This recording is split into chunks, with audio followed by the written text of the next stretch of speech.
today I'm going to be making some chicken and dumplings. It's freezing outside, especially for Louisiana. We're used to the hot, not the cold. There's a snowstorm coming, and when it snows down here, it shuts everything down because we're not equipped or prepared for that. It doesn't happen often. So I wanted a big pot of something warm and comforting in case we lose electricity. Then I'll have a bunch of something prepared just to heat up on the little gas stove. So I'm making chicken and dumplings. I'm going to show you how I make my dumpling dough, but I also use canned biscuits sometimes when I don't feel like doing that, and they're just as good. So you could replace the dumplings with canned biscuits. Also, I usually put celery in it, but I don't have any. Didn't feel like going to the store because it's so cold. So I'm just going to be putting an onion in it and some cream of celery soup. I am using chicken broth, but certainly use water if you want to, or your own homemade broth. The first thing I'm going to do is get my chicken in the pot over here cooking with my onion and the chicken broth. And I'll let you know how many boxes of chicken broth I use. Alright, so I put in 3 boxes of chicken broth, and it's the big boxes of chicken broth. I want to say 48 ounces maybe. I don't know. I'm not for sure, but I'll put it in the recipe. And I'm just chopping up a small yellow onion. Once again, if you don't want onion, don't put onion. And I just drop those all over the floor, as always. Also, I like to put fresh rosemary in the broth while the chicken's cooking, and a little bit of fresh thyme. I didn't have any rosemary. I thought I did, but once again, I didn't feel like going to the store because it's too cold to get out. But I did have a little bit of thyme, fresh thyme, so I just took like one little sprig of fresh thyme and just put the leaves in the broth to cook with the chicken. You don't have to put those herbs in there. I just like those herbs with my chicken and dumplings. It gives it a little bit more extra something. Alright, so I'm going to go put my onion in my pot with my salt and pepper and chicken. And I did not have the reduced sodium chicken broth because they were out of it at the store, so I'm going to be using a lot less salt than usual because the regular chicken broths, they are very salty. So if you're using regular chicken broth, just be careful about your salt. Alright, so I've got my chicken in the pot with onions and seasoning and a little bit of thyme. I used 3 boxes of chicken broth, the big boxes, I think they're 48 ounces. And I just leave my chicken whole. I'm just going to boil this for about an hour till the chicken is tender. Alright, so I'm going to make my dumpling dough. I'm going to be making a double recipe because I like lots and lots of dumplings. The recipe that I posted is just a single recipe. And it's not that I'm making a double recipe of chicken and dumplings. We just like a ton of dumplings, especially me. So I'm going to be making double.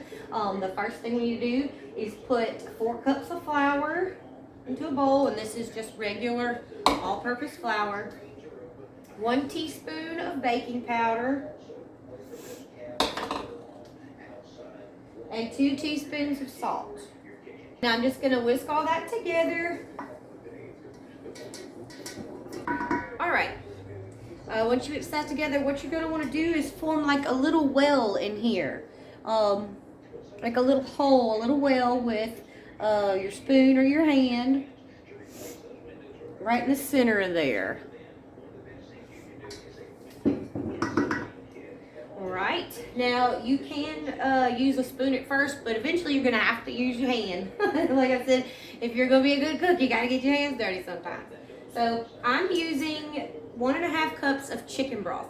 You could use water, you could use milk, any kind of liquid. I'm just using chicken broth because it seems like it gives a little bit more flavor, and I love to use broth. So what I'm going to do is I'm going to drizzle a little bit of the broth in the middle and slowly mix from the center outward. Drizzle a little more. And just work that well from the center outward. I'm just going to gradually incorporate this chicken broth into this flour until the dough starts to form, and then I'm going to turn it out and knead it a little bit. If you're working with your dough and see that it's a little too thick, then just add a little bit of liquid. It's not going to hurt anything. If you need to, just add a little bit more liquid in there so that you can get the dough working. Alright, so here's our dough. It doesn't look real smooth or anything yet. Kind of just looks like biscuit dough. but I'm gonna flour my surface a little bit here and knead it a little bit just to get it a little bit smoother. So I'm just gonna knead it a little bit. You don't have to knead it a whole lot or anything like that.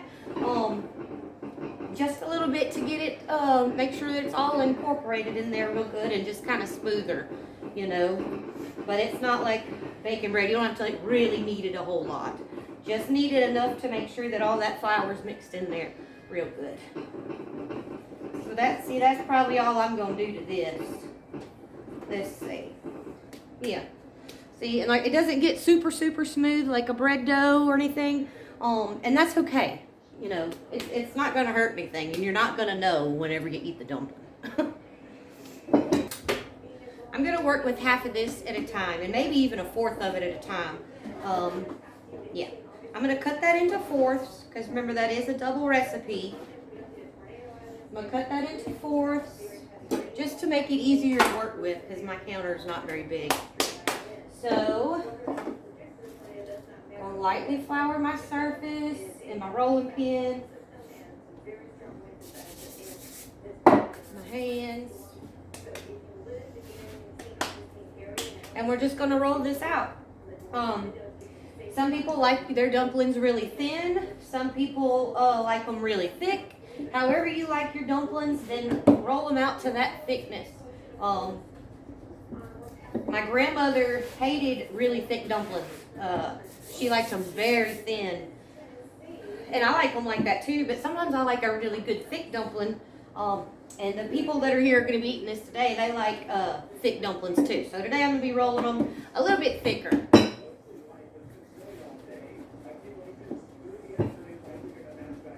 So just roll these out, and it doesn't have to be rolled out a certain size or pretty or anything like that.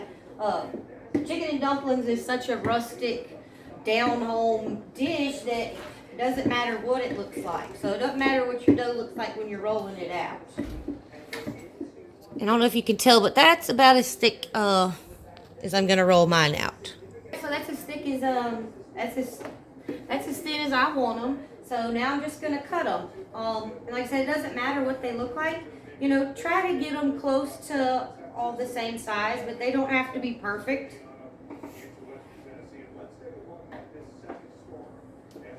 So I'm just going to cut these into little squares. And if you have a pizza roller, it's a lot easier to cut them, but for some reason I can't keep a pizza cutter. They go missing. Every pizza cutter I've ever had has gone missing. I don't know where they go, but they disappear. So I don't have a pizza cutter, so I'm just using a little paring knife. And I'm just going to cut these into little squares. Like I said, they don't all have to be the exact same size. You're going to have some little pieces like this left over. That's fine. You know, that helps. They'll like dissolve in the broth and help it get thick. So I'm going to take my pan and just dust it with flour. I'm going to lay my dumplings on here.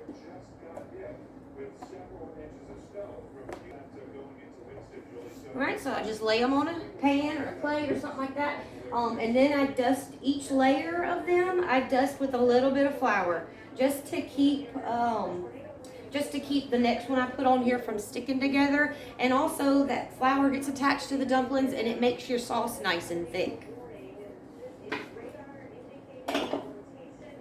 Alright. So I'm just going to keep rolling out my dough until they're all cut up into little dumplings. Alright, so I've got all of them rolled out. And like I said, I put a layer of flour, like just sprinkle a little flour in between each layer so that they don't stick together. And it also helps thicken your gravy for the dumplings. So now I'm just going to wait on our chicken to get ready. And while I'm waiting, I'm going to clean up all this flour. The way that I clean up flour when I'm working with dough or powdered sugar, if I'm rolling out fondant or working with fondant, I just take one of these. You could also get something like this at the hardware store. You know, you use it to like smooth out sheetrock and stuff like that. I used to have a big long one and I loved it. But I just take these and I scrape. I just take them and scrape up all the flour or powdered sugar into one place. Because it's really hard to clean up flour and powdered sugar with water. It just kind of spreads everywhere. So I scrape it up first like this.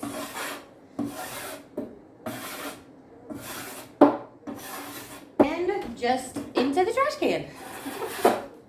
Ta-da! Alright, so I'm just going to cover our dumplings with a cloth, paper towel, saran wrap, anything like that, just to keep them from drying out. And we're just going to wait on our chicken. Alright, it's been 50 minutes, and the chicken is done. It is a smaller chicken. I usually don't time them. I usually go off of if it feels done. But it usually takes about an hour. And what I do is I just check the chicken wing. If that chicken wing wants to come off pretty easy, then that's usually when I take the chicken out. So now I'm going to take my chicken out of here. Try not to burn myself. Got it out. Alright, now I'm going to put in a can of cream of celery. I'm just going to whisk that together to get the cream of celery all mixed in real good.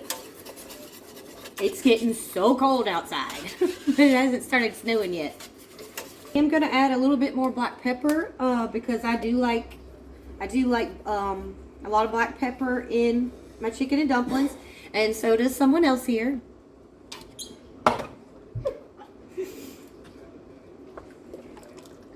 Alright, just gonna stir that in and let that come to a boil. Got our dumplings. You want to make sure that you put your dumplings in while it's boiling. If it's not boiling, they can kind of just sink down in there and get stuck together and just have a big glob of dumplings. Trust me, because I've done it. To help my chicken cool off faster so I can debone it quickly, I just break it in half. Just split it open so that it can just cool off quicker. So just split your chicken down the middle and open it up so that it'll cool off faster, and you can debone it quicker if you're impatient like I am.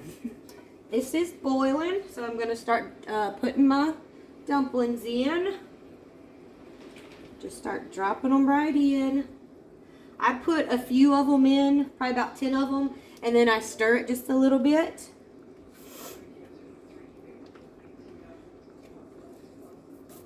Well, I need a spoon.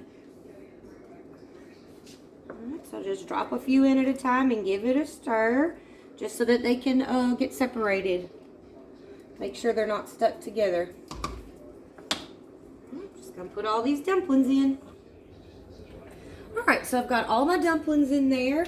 I brought it back up to a boil, and now I'm just going to turn it down to medium and let it simmer for about 20 minutes. I'm going to time it to make sure. I usually don't. I usually just cook it to the doneness of the dumpling, and actually turn it off a little bit before the dumpling is as soft as I want it, just because it's going to sit in there and swell up after you turn it off. So yeah, it's going to be about 20 minutes usually, I'm guessing. So I will time it and let you know. I'm going to just cover it and let it simmer. Alright, so now I'm just going to debone my chicken while we're waiting on the dumplings to finish cooking. It's been about 17 minutes. I'm going to check them in just a minute and see if they're done or not. So I'm just going to debone my chicken. And I was just going to say, if you're not going to make your dumpling dough, just replace my dumpling dough recipe with 1 can of the Grand's biscuits, or 1 pack of the frozen dumplings. Alright, I let those cook for 25 minutes. The amount of time that you cook your dumplings for is also going to depend on the thickness that you roll them out. I rolled these a little bit thicker because who I'm making them for likes them thicker. So I cooked them for 25 minutes, and they're not quite done yet. What I do is I cook them till a certain point, and then I turn it off and cover them, and I let them sit for probably at least 30 minutes. And then that's when they'll start swelling up and getting really soft, and your sauce will thicken, and it gets like they should be. They get real pillowy and soft while they're sitting there like that. So I cook these for 25 minutes. Whenever I turn it off, I put in about a tablespoon of butter and a splash of cream. Just a splash. And now I'm going to put my chicken in here and just cover it and let it sit for about 30 minutes till those dumplings puff up and that sauce gets real thick. So I'm going to put my chicken in. Now you certainly do not have to let these sit for 30 minutes. You could go ahead and cook your dumplings a little bit longer. That's just how I like to do it. I think they come out the best that way. When you turn off the heat and let them just sit there and soak up all that stuff, they get real pillowy and soft. But you don't have to do that. You could cook them a little bit longer, or if they taste done to you, then just set it off and eat it like that. It's your preference. I like to let mine sit there and swell up and get thicker. So I'll let these sit there for probably at least 30 minutes. So I'm just going to put my top on here and let the dumplings hang out for a little bit and puff up. Alright, well thank y'all so much for joining me. This really is a simple, easy recipe. It's cheap to make too. To make it even easier, you could replace the dumpling dough recipe with a can of biscuits, or you could use the frozen dumplings. I've used both and they're both really good. I cooked mine for 25 minutes because the thickness that I rolled them out, they needed to cook that long. So the thickness that you roll them out, that's going to really determine how long you need to cook them. 15 minutes to about 30 minutes. And after 25 minutes, I shut mine off. I put my butter and my cream in, and then I covered them, and I let them sit for 45 minutes this time. I always let them sit for at least 30 minutes, and ideally an hour, because after that hour, the gravy is thickened, and the dumplings are just perfect texture. They're soft and pillowy, and they're just perfect. But I know sometimes it's hard to wait that extra amount of time to eat chicken and dumplings, because I've done it myself. But to me, they are best after they've sat about an hour after you turn the heat off. But anyways, it's freezing outside. I'm about to go get on the couch with a blanket and a bowl of dumplings, and I'll see you next time.